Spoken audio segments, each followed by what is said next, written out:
Beneath these glossy leaves and just under the soil surface, there is a secret that can turn one ZZ plant into many without spending a dime. I'll show you how to uncover the hidden potential and never buy another ZZ plant again. Hi everyone, it's Juliet. Today I am dividing these two ZZ plants, and by the end of this video I'm hoping to turn them into 4, maybe even 6 new plants.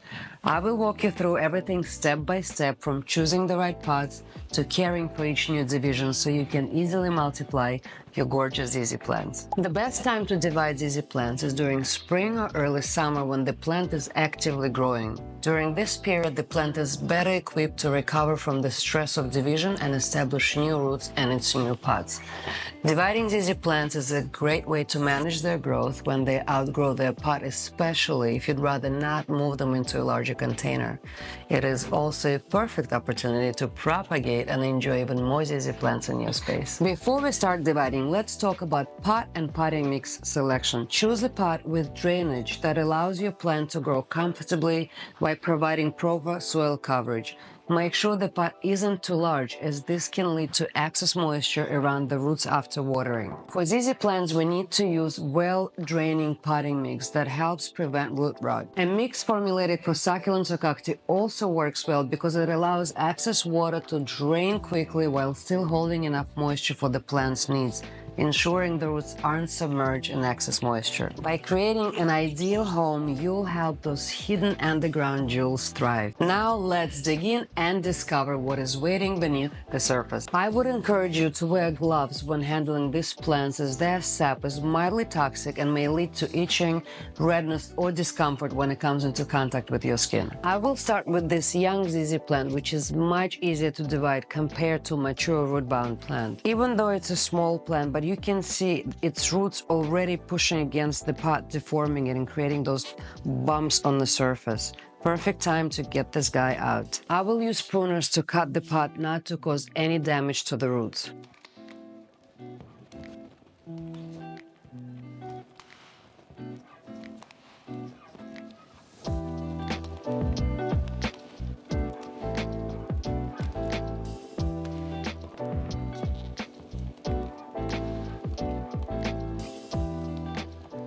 Now I will gently take it out of its pot. These thick potato-like parts are rhizomes, ZZ plant's quiet powerhouse, ready to sprout new stems. Now I will carefully separate this plant into sections, ensuring each piece has firm and healthy roots and at least one stem. I'm going to remove as much as potting mix as possible so I can have a clear view of the roots and separate them properly. Look at all those potatoes. These are the hidden jewels.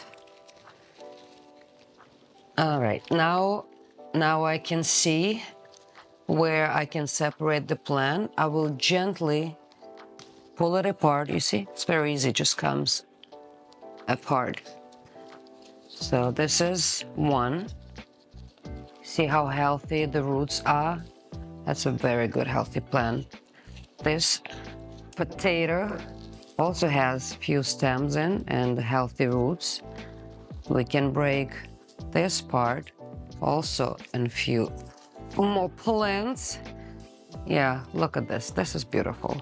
See? That's how many plants I had in one pot. 1, 2, 3, 4, 5. 1, 2, 3, 4, 5. Perfect. Now I will give each separated piece a new start with their own pot and fresh soil. Now I'm going to combine a couple of stems or use them as one piece and make 3 new ZZ arrangements. It is very important to use dry potting mix and hold off on watering for a few days to allow the roots to heal after being separated, reducing risk of rot.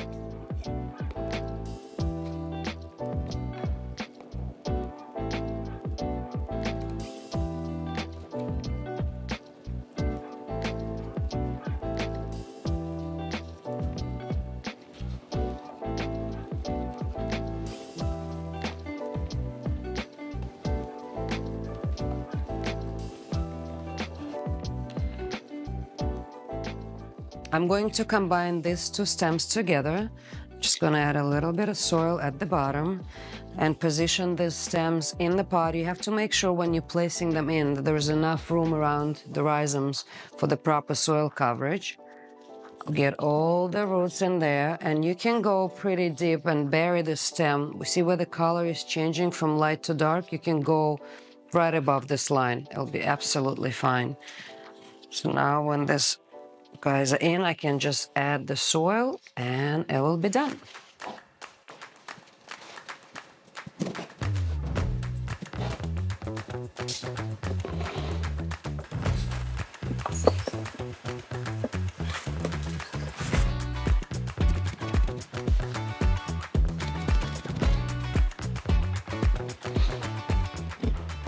Just like that, I made 3 new plants for my indoor garden. It is very important, I want to remind you, to use a very dry potting mix and hold off on watering for a few days to allow the roots to heal after being separated. Now let's tackle this large root-bound ZZ. You can see that this plant is pushing hard against the pot. All those bumps are telling me that the roots really don't have any more room. It also pushes all the soil up, and there is no space between the pot and the roots. This ZZ plant has so much untapped potential hidden under the soil. When the plant becomes this packed, you'll often need to cut the pot to get it out. Let me show you how to do it. I'm going to use the pruners to cut the edge of the pot, and then use the box cutter to go all the way down. And I'll do another cut here to make the opening wider so it's easier to take the pot out. Now I'm gonna gently take this guy out of the pot. Oh my God, it's so heavy.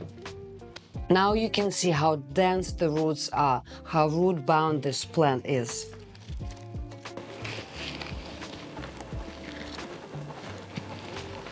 Trying to pull this plant apart using your hands physically might not be possible. It could cause damage not only to the roots, but hurt your hands as well. So instead, you would want to use a sharp, clean knife and cut rhizomes into sections. I'm going to loosen up and remove as much soil as I can so I have a clear view of where the roots are and how are they located within this tight ball.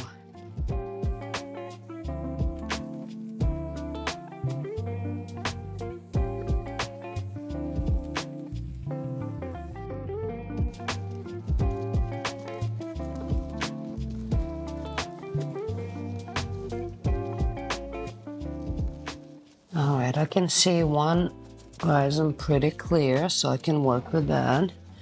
And there is another one.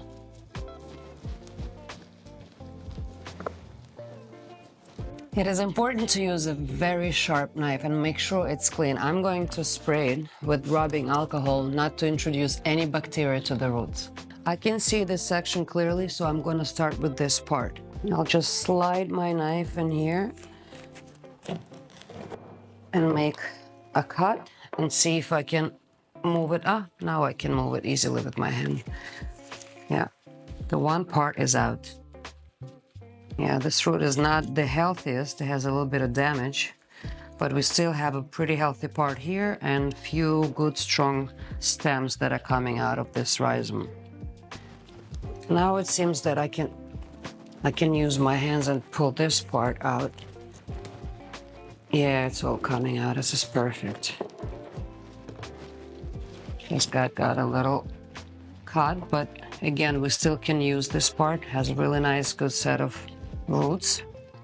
Now I will cut this part because it's really tight. And again, just going in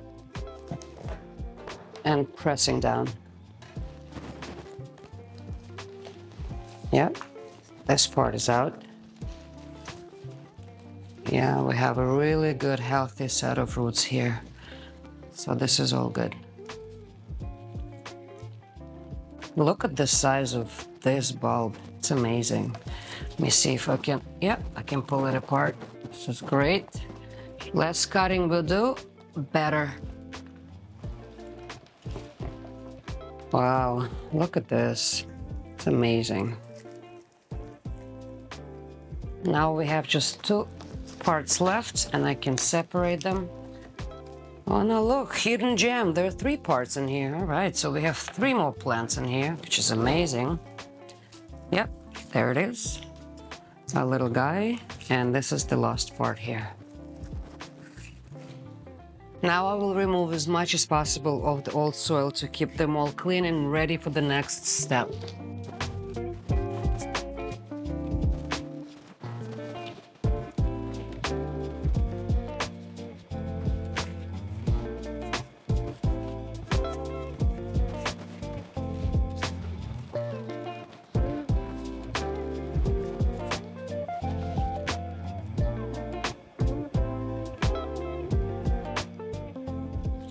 I have 8 individual plants in here. After this more invasive division, I prefer to give these new starters time to prepare themselves before potting. I would let them rest on a dry, shaded surface for a few hours or overnight. I'm going to use this clean tray and I'm just going to lay them down so they can comfortably rest until they're ready to be potted in their new pots. This allows the fresh cuts to callus over, forming a protective layer over the fresh wounds, which helps prevent root rot once spotted and promotes better root development. And while I wait, why not think of names or imagine how these new plants will brighten different corners of my home? All right, it has been almost 24 hours. The fresh cuts are much drier and these guys are definitely ready to settle into their own spaces. Whether you give each one a separate home or group them together for lush and full arrangement is up to you. Just don't forget to use a pot with drainage and dry, well-draining potting mix. I have a few different size and color and style pots here. All of them have drainage and I am ready to dress up these stems.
The potting is done. I would wait for at least 1 week before watering these ZZ arrangements to make sure the roots are completely healed. I initially planned to create 4 to 6 new ZZ arrangements, but ended up with 8 just from 2 plants.